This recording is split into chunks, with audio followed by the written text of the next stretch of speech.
নমস্কার, আপনারা দেখছেন হেডলাইন্স কলকাতা। আপনাদের সঙ্গে রয়েছি আমি দিশা। আপনারা শুনেছেন এসআইআর প্রক্রিয়ার শেষ দিন হয়তো আগামী 28শে ফেব্রুয়ারি।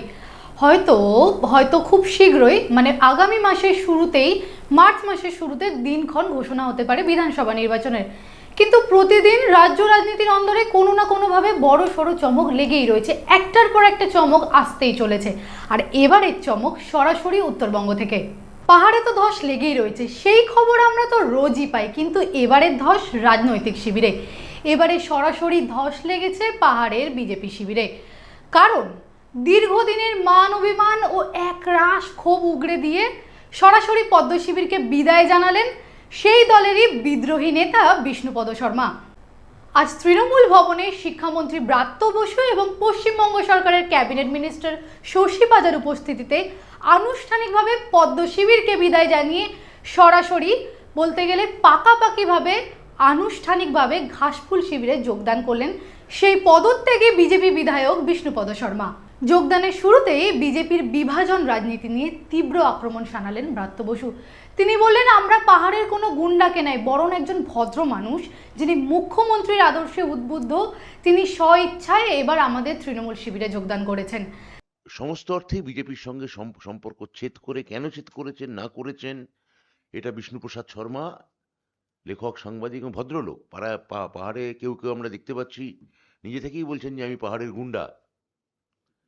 তো আমরা কোনো গুন্ডাকে নয়, পাহাড়ের একজন সত্যিকারের ভদ্রলোক, ভদ্র মানুষকে, যিনি মমতা বন্দ্যোপাধ্যায়ের আদর্শে উদ্বুদ্ধ হয়েছেন, অভিষেক বন্দ্যোপাধ্যায়ের ডাকে আমাদের দলীয় সাংগঠনিক সংগঠনের সঙ্গে কথা বলে তিনি স্বইচ্ছায় আজকে তৃণমূল কংগ্রেসে যোগ দিতে যাচ্ছেন।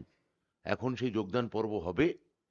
আপনারা বিষ্ণুপ্রসাদ শর্মাকে, তাকে আমরা আমাদের দলে আনুষ্ঠানিকভাবে আমরা তাকে বরণ করব, স্বাগত জানাবো, অনেক উষ্ণ অভিনন্দন জানাবো, এবং তৃণমূল পরিবারের তিনি একজন সদস্য হচ্ছেন আজ থেকে। তাকে আমাদের অনেক শ্রদ্ধা, অনেক ভালোবাসা।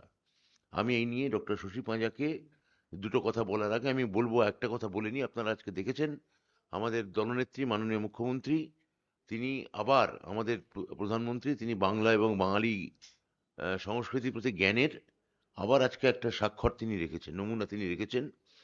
তিনি ঠাকুর পরমহংসদেব বা রামকৃষ্ণদেবকে তিনি আজকে স্বামী বলে উল্লেখ করেছেন। এখন আপনারা জানেন যে আমার মুখ্যমন্ত্রী ইতিমধ্যেই সেই নিয়ে দীর্ঘ বড় টুইট করেছেন, এবং এই বঙ্কিমদা থেকে শুরু করে প্রধানমন্ত্রীর যাবতীয় বাঙালি সংস্কৃতি সম্পর্কে কেন এই ধরনের গায়ে পড়ে যেচে একটা অপমান করা, অপমান করেই বলবো, যে যিনি শ্রী শ্রী রামকৃষ্ণদেব বলতে পারতেন, ঠাকুর রামকৃষ্ণদেব বলতে পারতেন, রামকৃষ্ণদেব পরমহংস বলতে পারতেন, কিন্তু তার কি যে যে যে বিশেষণ বিবেকানন্দের আগে প্রযোজ্য, সেই বিশেষণ কেন তিনি রামকৃষ্ণদেবের আগে লাগাচ্ছেন তা সত্যিই আমাদের কাছে ধোঁয়াশা। নেত্রী এইটা উল্লেখ করেছেন তার টুইটে। সেটাও আমার মনে হয় একবার রাজনৈতিকভাবে আমাদের দলীয় প্ল্যাটফর্ম থেকে সেই নেত্রীর বক্তব্যের সঙ্গে যে আমরা 200 ভাগ রাজনৈতিকভাবে সহমত পোষণ করি, সেটা আপনাদের কোথাও জানিয়ে দেওয়ার দরকার ছিল। সেটা আমরা দিলাম। এবার ডক্টর পাঁজাকে বলবো, ডক্টর পাঁজা যদি দুটো কথা বলেন। তার এই কথায় সায় দিয়ে শশী পাজাও বললেন, এবার আমরা উত্তরবঙ্গ থেকে এমন কাউকে পেতে চলেছি যিনি সরাসরিভাবে উত্তরবঙ্গের উন্নয়নে পাকাপাকিভাবে সাহায্য করবে আমাদের দলকে। আজকে আমরা আমাদের একজন সহযোদ্ধা, যদিবা তিনি নির্বাচিত হয়েছিলেন ভারতীয় জনতা পার্টির দল থেকে 2021-এ, বর্তমানে তিনি কার্শিয়ঙের বিধায়ক শ্রী বিষ্ণু প্রসাদ শর্মা, তিনি আজকে সর্বভারতীয় তৃণমূল কংগ্রেসে যোগদান করছেন। আমরা খুবই আনন্দিত, এবং তার অস্বস্তিটা আমরা বুঝতে পারতাম বিধানসভায় তখন যখন আমরা দেখেছি তাকে অস্বস্তি বোধ করত।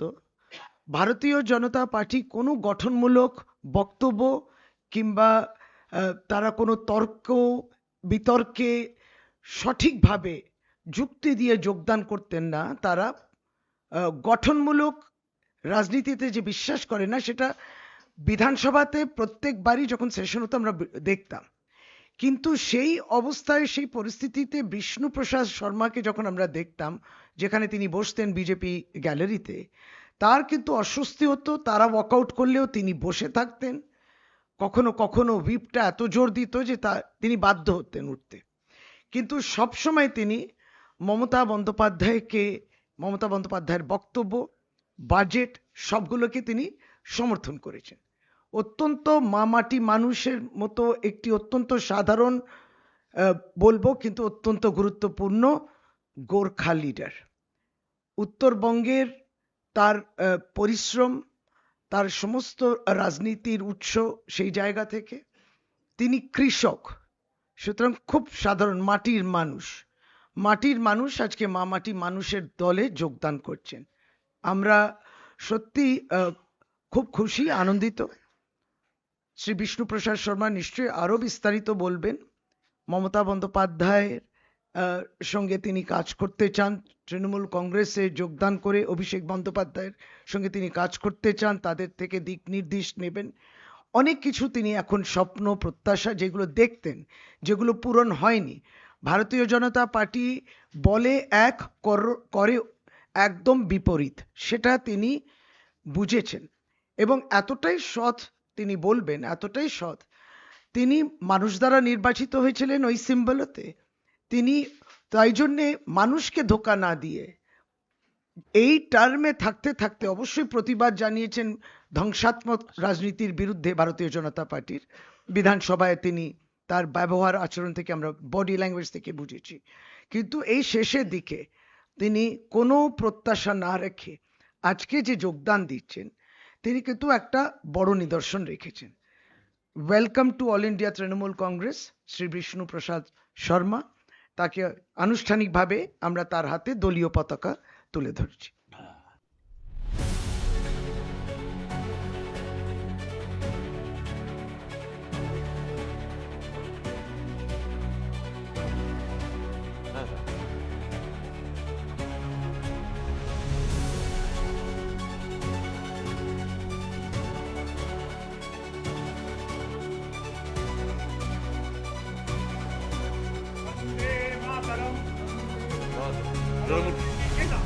जिंदाबाद जिंदाबाद अभिषेक बनर्जी जिंदाबाद, जिंदाबाद जिंदाबाद पार्टी मानुष जिंदाबाद, जिंदाबाद जिंदाबाद तृणमूल कांग्रेस जिंदाबाद तृणमूल कांग्रेस जिंदाबाद 2021-এর নির্বাচনে কার্শিয়াং থেকে জয়ী হয়ে বিজেপির ঝান্ডা উড়িয়েছিলেন বিষ্ণুপদ শর্মা। কিন্তু বরাবরই তিনি পরিচিত ছিলেন দলের বিদ্রোহী মুখ নিয়ে। কেন? কারণ তিনি বরাবর উন্নয়ন চেয়েছেন, কিন্তু দলের মধ্যে থেকে তিনি সেই উন্নয়নের কাজ করতে পারেননি বলেই তিনি বারবার সরব হয়েছেন। তাহলে কি এবার দলের স্বার্থেই এই মোহভঙ্গ? আজকের যোগদান পর্বের পরেই বিধায়ক শর্মার মুখে ঝরে পড়ল 5 বছরের একরাশ কুণ্ঠা। তিনি বললেন, আমি বিজেপিতে যোগদান করেছিলাম উন্নয়নের স্বার্থে, কারণ তারা কেন্দ্রের দল, কারণ তারা গোটা দেশটাকেই সামলাচ্ছে। কিন্তু দলে থেকে আমি বুঝতে পেরেছি আমাকে ধর্মের রাজনীতি করতে হয়েছে, যেখানে মানবতার কোনো জায়গা নেই। তাই আমি বাধ্য হলাম দল ছেড়ে তৃণমূলে যোগদান করতে, কারণ আমি বুঝে গেছি গোটা দেশ জুড়ে যে বিশৃঙ্খলার রাজনীতি চলছে তাকে একমাত্র চ্যালেঞ্জ করতে পারেন আমাদের মুখ্যমন্ত্রী মমতা বন্দ্যোপাধ্যায়। আজকে আমি তৃণমূল কংগ্রেস পার্টিতে ঢুকেছি। আপনাদের যে স্বপ্ন আছে একটা উন্নত সমাজ, সেই উন্নত সমাজ, উন্নত ভবিষ্যৎ, উন্নত প্রজন্ম, এইসব পরিকল্পনা নিয়েই আমি আজকে টিএমসি পার্টিতে ঢুকেছি। কেন কি গত 5 বছরে আমি অনেক কিছু দেখেছি, অনেক কিছু জানতে পেরেছি, শিখতে পেরেছি এখানে।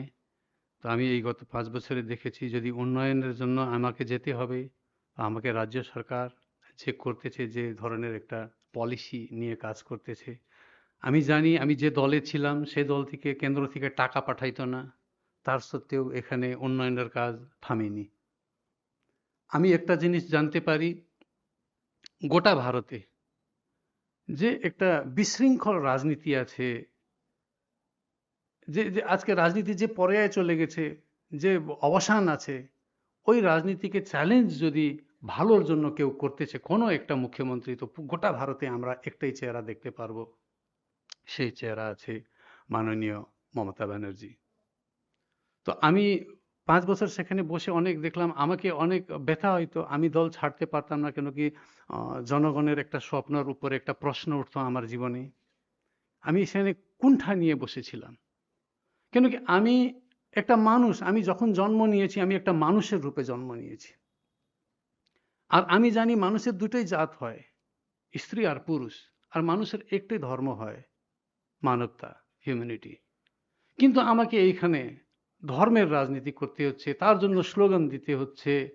5 বছর গোটা দেশে কোনো না কোনো জায়গায় একটা ইলেকশন হইতে থাকে, আর সব কেন্দ্রের সব লিডার, সব মন্ত্রী, যদি আমরা 5 বছরই 365x5 যদি আমরা ইলেকশনের জন্য সময় খরচা করি, তো আমরা দেশের জন্য কবে সময় খরচা করব?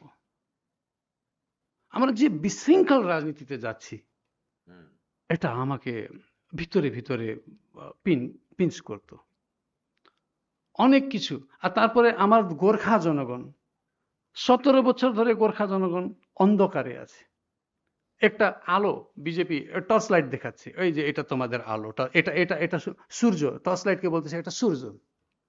আর সূর্য কি লেখা আছে? পিপিএস। পিপিএস মানে কি আমাকে বোঝানো হয়েছে? গোর্খাল্যান্ড। তো যে জিনিসটা ওনারা ম্যানিফেস্টোতে রেখেছিলেন সেই জিনিসটাই তো আমি 5 বছর বললাম। আমি তো পার্টির ধার থেকে বাইরে তো গিয়েছিলাম না, পার্টির ধারের ভিতরেই তো আমি বলতেছিলাম। তাহলে পার্টিকে কেন আমার কথাটা পছন্দ হইল না? কেন কি ওনারা গোর্খাদেরকে মিথ্যা বলতেছেন? এই যে আমাদের মাননীয় গৃহমন্ত্রীর একটা শব্দ আছে, কি বলে ওইটা, উনি বলেছিলেন ये तो इलेक्शन का क्या है, जुमला। হ্যাঁ, তো আমরা জুমলা, আমার জনগণকে যে আমাকে বিশ্বাস করে ভোট দিয়েছে, আমি ওই জুমলা রাজনীতি করব আমার জনগণ সঙ্গে? আমি আজকে এখানে কিটান করে বলতে পারবো, ভারতীয় জনতা পার্টি গোর্খা জাতিকে কিচ্ছু দিবে না, একটা সুতা ধাগাও দিবে না, শুধু শোষণ। এবারও তো আনছে, এবারও কি বলছে? এখন তো ম্যানিফেস্টোতে লিখতে পারবে না, আবার আবার আমি এত যে চিচামিচি করলাম ভয় পেয়ে গেছে। এবার ভিতরে ভিতরে গোর্খাল্যান্ড বলতে হবে ওদেরকে, ভিতরে ভিতরে, প্রকাশ্যে লিখে নয়।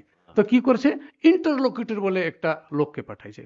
এই নম্বর ইন্টারলোকেটরকে কে দিচ্ছে? তার মানে টোটালি পলিটিক্যাল মোটিভেটেড, ইলেকশনের জন্য আসছে। গোর্খাদেরকে আবার ভ্রান্তি, আবার ভুল বোঝানো হচ্ছে। আমি এটা দেখে সহ্য করতে পারলাম না। আমার লোক, আমার জনগণ যে আমাকে বিশ্বাস করেছে, ওনাদের উপরে একটা অন্যায় হচ্ছে, আমি বিশ্বাস করি। তো বিজেপিকে বিশ্বাস করে দার্জিলিং ডেভেলপও করতে পারতেছি না আমরা, আর ওরা যে প্রতিশ্রুতি দিচ্ছে ওটা পুরোও করতে পারতেছিলাম। তাই এই পর্যায়ে আমি রাজনীতিতে থেকে কি বলবো, কি করব? তখন আমি যে চিন্তা করলাম, আমার চিন্তায় একটাই সলিউশন বেরোয় আসছে। এটা হচ্ছে দিদি মাননীয় মুখ্যমন্ত্রী মমতা ব্যানার্জি যে লড়াই লড়ে যাচ্ছেন জনগণের পক্ষে, আমি সেই লড়াইয়ের একটা পার্ট এন্ড পার্সেল হব। এই আমি একটা ডিসিশনটা নিলাম। দীর্ঘদিন ধরেই আমরা বুঝতে পারছি পাহাড়ের বিজেপি সংগঠন আপাতত একটু নড়বড়ে। এরই মধ্যে কার্শিয়াংয়ের বিজেপি বিধায়ক এই যে সরাসরি দলবদল করে তৃণমূলে যোগ দিলেন, এর প্রভাব কি ভোটের ফলাফলে পড়বে? তাহলে কি ধস নামতে চলেছে উত্তরবঙ্গের বিজেপি শিবিরে? এর 2026-এর মেগা ভোটে এর প্রভাব কতটা পড়বে? আমাদের নজর থাকবে সেদিকে। আপনারা নজর রাখুন আর দেখতে থাকুন হেডলাইন্স কলকাতা। আনন্দ আর ভালোবাসার দীপ্তিতে গড়া সমুজ্জ্বল পরমা, ঠিক তোমারই মতো। শ্যাম সুন্দর কোম্পানি জুয়েলার্স, আগরতলা, উদয়পুর, ধর্মনগর, কলকাতা।